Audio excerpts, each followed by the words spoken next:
l'économie et de vous savoir aussi fidèle à ce programme. Bienvenue à toutes et à tous. On démarre tout de suite avec le sommaire.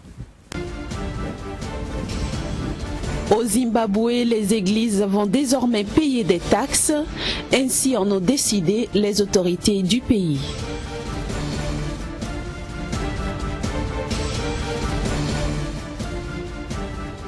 La construction du Limbe Omnisport Stadium du Cameroun fait le bonheur des commerçants. Ces derniers font de bonnes affaires avec la vente des gadgets sportifs.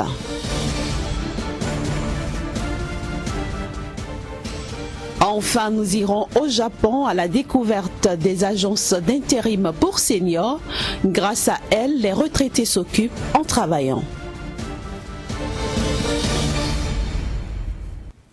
Première destination aujourd'hui, le Zimbabwe. Le Zimbabwe où les églises seront bientôt soumises à des paiements de taxes sur certaines de leurs activités. Ainsi en ont en tout cas décidé les autorités de ce pays. L'objectif est de mieux renflouer les caisses de l'État et la nouvelle, vous vous en convenez, ne fait pas que des heureux. Les églises, refuges sacrés pour se rapprocher de Dieu, mais aussi pour échapper au fisc. Le gouvernement zimbabwéen ne l'entend plus ainsi, il veut taxer les lieux de culte pour renflouer l'administration. Un projet qui laisse les pasteurs incrédules.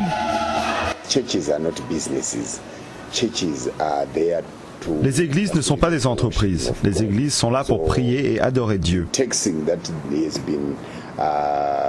Les taxes qu'ont annoncées les autorités dans les médias semblent être une tentative de lever des fonds pour d'autres dépenses du gouvernement.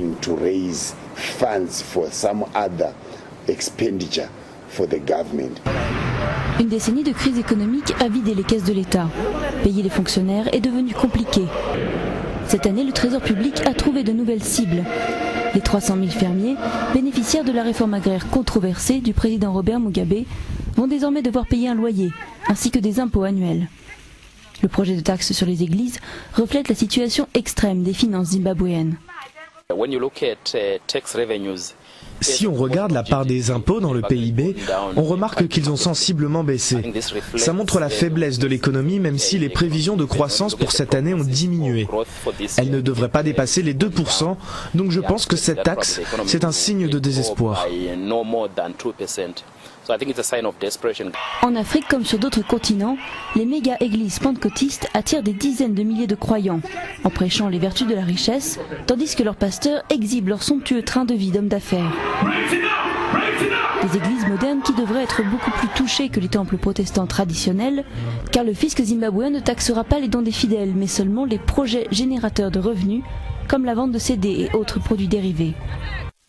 Direction le Cameroun, la construction du Limbe Omnisport Stadium, situé dans le sud-ouest du pays, fait des heureux. En effet, lors d'une rencontre qui a opposé le week-end dernier les Lions indomptables au Bafana Bafana de l'Afrique du Sud, les commerçants, vendeurs de maillots et aussi les peintres de circonstance ont fait de bonnes affaires. C'est un constat signé de notre correspondant à Douala, Narcisse Ouma. La rencontre de football du 26 mars 2016 opposant les Lions indomptables du Cameroun au Bafana Bafana de l'Afrique du Sud a fait des heureux dans la région du sud-ouest du Cameroun. Aucun regard n'a semblé résister aux principales artères de la cité balnéaire reloquée aux couleurs des Lions indomptables. De Tiko à Limbe, en passant par Beya, les commerçants se sont frottés les mains grâce à la vente des gadgets et des maillots aux couleurs de la sélection du Cameroun. On avait démarré les maillots depuis peut-être 2 mois au sud-ouest et tout le stock qu'on a apporté est presque fini. Et les maillots sont, et jusqu'à là, ils ne sont pas tous satisfaits. Ici dans cette station-service, au lieu du carrefour de la ville de Limbe, en dehors de la vente des maillots et autres, on y retrouve aussi des sérigraphes de circonstances. C'est 500. Pour booster dorénavant la vente, ces commerçants comptent sur la victoire des Lions pour s'attirer la clientèle. La construction du stade Omnisport de Limbe est une aubaine pour les populations de la zone anglophone du sud-ouest du Cameroun de faire de bonnes affaires. Presque 700 maillots, presque 700 maillots depuis 3 jours que je suis là. Oui, c'est presque fini. En dehors de la vente des maillots et autres, ceux-ci bénéficient déjà d'un avantage local, comme la main-d'œuvre recrutée pour la construction de cette infrastructure. Si la ville de Limbe est surchauffée, c'est aussi parce que c'est la première fois que le Limbe Omnisport Stadium, d'une capacité de 20 000 places, accueille son premier match international. Rendons-nous maintenant au Japon où les agences d'intérim pour seniors fleurissent comme des champions et pour cause, les personnes du troisième âge acceptent de moins en moins de vivre une retraite tranquille. Eh bien, ces personnes du troisième âge préfèrent travailler pour s'occuper. La retraite, il ne connaît pas, ou plutôt il n'aime pas ça. À 86 ans, Teruo Sugiura travaille encore 4 jours par semaine. Il répare des shoji, les portes coulissantes traditionnelles du Japon.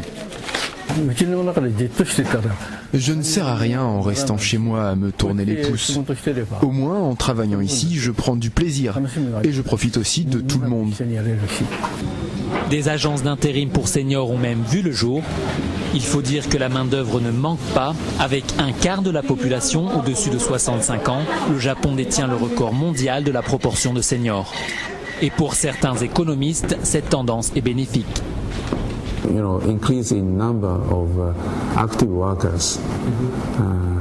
Augmenter le nombre de travailleurs actifs, c'est augmenter le nombre de consommateurs actifs.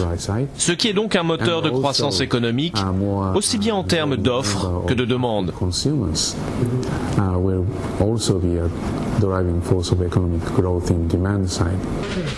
Dans un pays où l'entreprise est parfois vue comme une deuxième famille, pas étonnant de voir les seniors chercher à retrouver ce lien social. Mais l'argent est évidemment une motivation également. Taeko Mishima a repris une activité depuis 7 ans. À 74 ans, elle pense à l'avenir et sait que sa retraite ne suffira pas à payer une maison de repos médicalisée.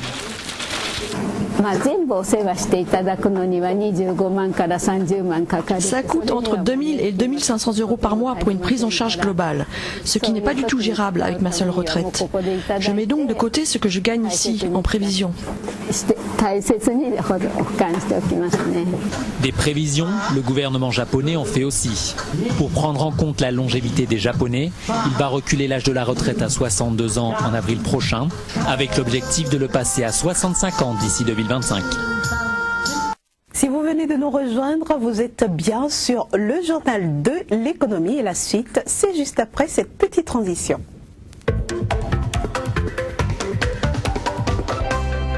Une transition qui nous permet de retrouver Kazmi Pedjo du quotidien L'Économiste qui paraît à Cotonou au Bénin. Et avec lui aujourd'hui, nous allons parler de l'exportation des noix de cajou en Côte d'Ivoire. Kazmi, bonjour. Bonjour Inès. Alors, la Côte d'Ivoire espère pouvoir exporter 725 000 tonnes en 2016 de noix de cajou. C'est bien ça Inès. Après cette embellie au niveau de la Côte d'Ivoire pour le compte de 2015, où le pays a quand même affiché une très belle performance, se classant désormais premier pays exportateur de noix d'anacarde vers le reste du monde. Et bien la Côte d'Ivoire n'attend pas dormir sur ses lauriers. Et déjà pour 2016, le pays annonce 725 000 tonnes pour une demande mondiale de l'ordre de 696 000 tonnes. La Côte d'Ivoire promet donc fournir 725 000 tonnes. Donc vous comprenez forcément que la Côte d'Ivoire est en train de dépasser ses prévisions, les prévisions que lui a affiché la communauté internationale, et ainsi la Côte d'Ivoire se positionne, je dirais, toujours premier avec 25% environ des exportations de noix d'anacarde dans le monde. C'est une économie qui est en devenir, c'est une filière également qui reçoit beaucoup de soins tant au niveau de l'État que des particuliers également, et c'est à l'actif de tout un secteur. Et si le défi était relevé, Kazmi Pedjo, qu'est-ce que ça apporterait exactement à l'économie ivoirienne? Alors l'exportation de la noix d'anacarde pour le compte de la saison agricole 2016 donc, pourrait apporter des devises à l'économie ivoirienne. Pour le moment, c'est des prévisions, on ne sait pas encore exactement ce à quoi cela va retourner parce qu'il y a c'est pour ça que je disais, si le défi était relevé. Bien sûr. Et donc si le défi était donc relevé, la Côte d'Ivoire pourrait probablement s'en sortir un peu mieux que cette saison écoulée, avec une trentaine de milliards de francs CFA déjà engrangés au niveau du trésor, au niveau donc des exportations. C'est également au niveau des producteurs qui pourront donc bénéficier de quelques retombées liées à cette exportation. C'est aussi des infrastructures en cours de modernisation et donc toute une population qui pourra donc bénéficier de ces des infrastructures. C'est également une couverture végétale qui est en régénérescence au niveau de certaines régions du pays. Donc vous comprenez forcément que lorsque l'économie bouge, c'est que tous les autres secteurs bougent, et mieux, lorsque l'acajou bouge en Côte d'Ivoire, c'est forcément beaucoup de populations qui tirent leurs revenus de cette activité. Apparemment, le pays a envie d'exporter tout ce qu'il produira en cette année 2016. Finalement, est-ce qu'il n'y aura pas un manque à gagner quelque part? Bien sûr, Inès, et c'est tout le mal que le pays même s'offre par ce temps d'exportation. La transformation sur place souffre apparemment. Beaucoup. Une chose est d'être le premier sur le plan mondial, mais la Côte d'Ivoire n'a pas la palme d'or de la transformation agricole, industrielle du moins de cette production-là. Et donc, la transformation souffre et la veille, c'est pas pour demain. La Côte d'Ivoire n'a toujours pas encore trouvé le mécanisme pouvant lui permettre d'industrialiser sa production. Pour l'heure, c'est la quasi-totalité de la production qui donc est transférée vers l'extérieur via le port d'Abidjan et bien d'autres circuits. Et donc, c'est pas bien pour l'économie. En termes de valeur ajoutée, la Côte d'Ivoire ne pourra donc pas bénéficier de la valeur ajoutée. Les populations ne pourront pas transformer ce qu'ils produisent et c'est dommage. Il n'y aura pas à consommer local. Il n'y aura pas à consommer local, mais il y aura certainement à consommer le produit qui sera de retour certainement de l'Asie. La Côte d'Ivoire aura donc le temps d'importer à nouveau l'acajou transformé pour pouvoir alimenter sa population. Ça coûte plus cher malheureusement. Et ça coûte cher, il va falloir débourser un peu plus qu'on a récolté au niveau du trésor. Merci beaucoup Kazmik Pédia pour toutes ces explications. Nous sommes déjà à la fin de cet échange et on va se donner rendez-vous demain.